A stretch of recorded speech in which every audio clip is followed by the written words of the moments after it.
ಇಂದು ಕೋಟೆನಾಡು ಚಿತ್ರದುರ್ಗದಲ್ಲಿ ಕೇಸರಿ ರಣ ಕಹಳೆಯನ್ನ ಮೊಳಗಿಸ್ತಾ ಇರುವಂತದ್ದು ಓಬವ್ವನ ನಾಡಲ್ಲಿ ಬಿಜೆಪಿ ಶಕ್ತಿ ಪ್ರದರ್ಶನಕ್ಕೆ ಕ್ಷಣಗಣನೆ ಆರಂಭ ಆಗಿದೆ.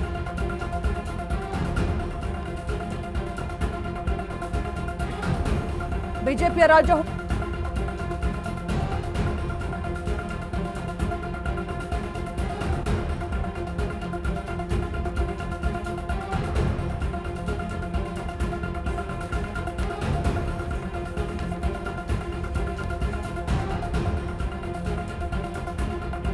ಎರಡ್ 2028ಕ್ಕೆ ನಾವು ರೆಡಿ ಅನ್ನೋ ಸಂದೇಶ ರವಾನೆಗೆ ಕಾರ್ಯಕ್ರಮವನ್ನ ಮಾಡ್ತಾ ಇರುವಂತದ್ದು. ಈ ಮೂಲಕ ಮತ್ತೆ ಕಮಲ ಅರಳಿಸುವುದಕ್ಕೆ ಬಿಎಸ್ವೈ ರಣತಂತ್ರವನ್ನ ರೂಪಿಸ್ತಾ ಇದ್ದಾರಾ? ಇಂದು ಕೋಟೆನಾಡು ಚಿತ್ರದುರ್ಗದಲ್ಲಿ ಕೇಸರಿ ರಣ ಕಹಳೆಯನ್ನ ಮೊಳಗಿಸ್ತಾ ಇರುವಂತದ್ದು. ಓಬವ್ವನ ನಾಡಲ್ಲಿ ಬಿಜೆಪಿ ಶಕ್ತಿ ಪ್ರದರ್ಶನಕ್ಕೆ ಇದೀಗ ಕ್ಷಣ ಗಣನೆ. ಬಿಜೆಪಿಯ ರಾಜಹುಲಿ ಬಿಎಸ್ವೈಗೆ ಅಭಿಮಾನೋತ್ಸವ. ಬೃಹತ್ ಸಮಾವೇಶವನ್ನ ಹಮ್ಮಿಕೊಳ್ಳಲಾಗಿದೆ ಅಭಿಮಾನೋತ್ಸವ ಹೆಸರಲ್ಲಿ.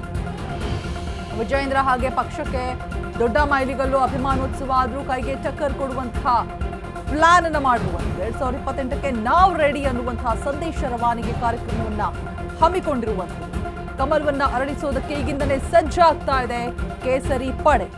ಈ ಮೂಲಕ ಮತ್ತೆ ನಾವು ಬಂದೇ ಬರ್ತೀವಿ ಅನ್ನುವಂತಹ ಸಂದೇಶವನ್ನ ಹೇಳೋದಕ್ಕೆ ಹೊರಟಿದ್ದಾರಾ? ಇವತ್ತು ಕೋಟೆನಾಡು ಚಿತ್ರದುರ್ಗದಲ್ಲಿ ಕೇಸರಿಯ ರಣಕಹಳೆ. ಓಬವ್ವನ ನಾಡಲ್ಲಿ ಬಿಜೆಪಿ ಶಕ್ತಿ ಪ್ರದರ್ಶನಕ್ಕೆ ಕ್ಷಣಗಣನೆ ಆರಂಭ ಆಗಿರುವಂಥದ್ದು.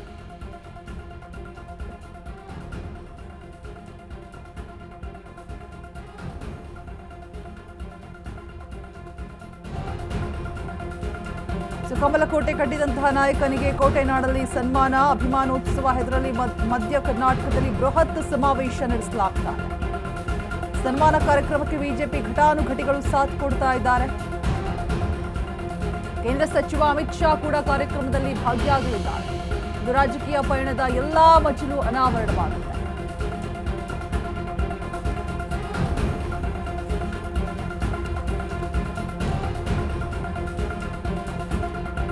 ಮಾದರ ಚೆನ್ನಯ್ಯ ಮಠದ ಮೈದಾನದಲ್ಲಿ ಬಿಜೆಪಿ ಸಮಾವೇಶವನ್ನ ಹಮ್ಮಿಕೊಂಡಿರುವಂಥದ್ದು. ಕೇಂದ್ರ ಸಚಿವ ಅಮಿತ್ ಶಾ, ರಾಜ್ಯದ ಬಿಜೆಪಿ ಘಟಾನುಘಟಿಗಳು ಜೊತೆಗೆ ಉಪಸ್ಥಿತರಿರುತ್ತಾರೆ. ರಾಜ್ಯದ ಮೂಲೆ ಮೂಲೆಗಳಿಂದ ಲಕ್ಷಾಂತರ ಅಭಿಮಾನಿಗಳು ಪಾಲ್ಗೊಳ್ಳುವಿಕೆ. ಸಂಜೆವರೆಗೂ ಕೂಡ ನಡೆಯಲಿದೆ ಅಭಿಮಾನೋತ್ಸವ. ಓಬವ್ವನ ನಾಡು ಇಂದು ಅಕ್ಷರಶಃ ಕೇಸರಿಮಯವಾಗಿದೆ. ಬಿಎಸ್ವೈ ಸಿಎಂ ಆಗಿದ್ದಾಗ ಸರ್ಕಾರದ ಫಲಾನುಭವಿಗಳು ಆಗಮಿಸಲಿದ್ದು ಸೈಕಲ್ನಲ್ಲಿ ರಾಜ್ಯ ಸುದ್ದಿ ಪಕ್ಷವನ್ನ ಕಟ್ಟಿದ್ದಾರೆ. ಯಡಿಯೂರಪ್ಪ ಸಾರ್ಥಕ ಯಾನ. ಸಮಾಜ ಕಲ್ಯಾಣ ಇಲಾಖೆಯಲ್ಲಿ ಗುಮಾಸ್ತರಾಗಿ ಕೆಲಸವನ್ನ ಮಾಡಿರ್ತಾರೆ. ಕೆಲಸಕ್ಕೆ ಬಿಟ್ಟು ಶಿಕಾರಿಪುರದಲ್ಲಿ ಅಕ್ಕಿ ಗಿರಾಣಿ ಗುಮಾಸ್ತರಾಗಿರ್ತಾರೆ. 1967ರಲ್ಲಿ ಮೈತ್ರಾದೇವಿ ಜೊತೆ ವಿವಾಹವಾಗುತ್ತೆ. 1970ರಲ್ಲಿ ಶಿಕಾರಿಪುರ ಪುರಸಭೆಯ ಸದಸ್ಯರಾಗಿ ಆಯ್ಕೆ ಆಗ್ತಾರೆ.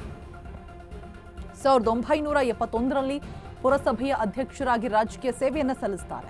ತುರ್ತು ಪರಿಸ್ಥಿತಿ ವೇಳೆ ಬಂಧನ ಬಳ್ಳಾರಿ, ಶಿವಮೊಗ್ಗದಲ್ಲಿ. 1983ರಲ್ಲಿ ಶಿಕಾರಿಪುರದಿಂದ ಮೊದಲ ಬಾರಿ ಶಾಸಕರಾಗಿ ಆಯ್ಕೆ ಆಗಿರ್ತಾರೆ.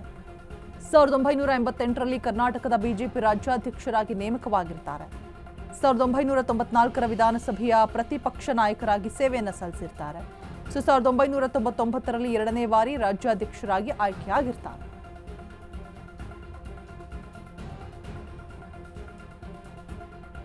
2004ರ ಮತ್ತೆ ವಿಧಾನಸಭೆಗೆ ಆಯ್ಕೆ, ಮತ್ತೆ ಪ್ರತಿಪಕ್ಷ ನಾಯಕ.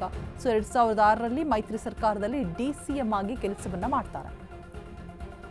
2000 ನವೆಂಬರ್ 7ರಲ್ಲಿ ಮೊದಲ ಬಾರಿ ಮುಖ್ಯಮಂತ್ರಿ ಆಗ್ತಾರೆ. ಆಗಸ್ಟ್ 12, 2008ರಲ್ಲಿ ಬಹುಮತದೊಂದಿಗೆ 2ನೇ ಬಾರಿ ಮುಖ್ಯಮಂತ್ರಿ ಆಗ್ತಾರೆ.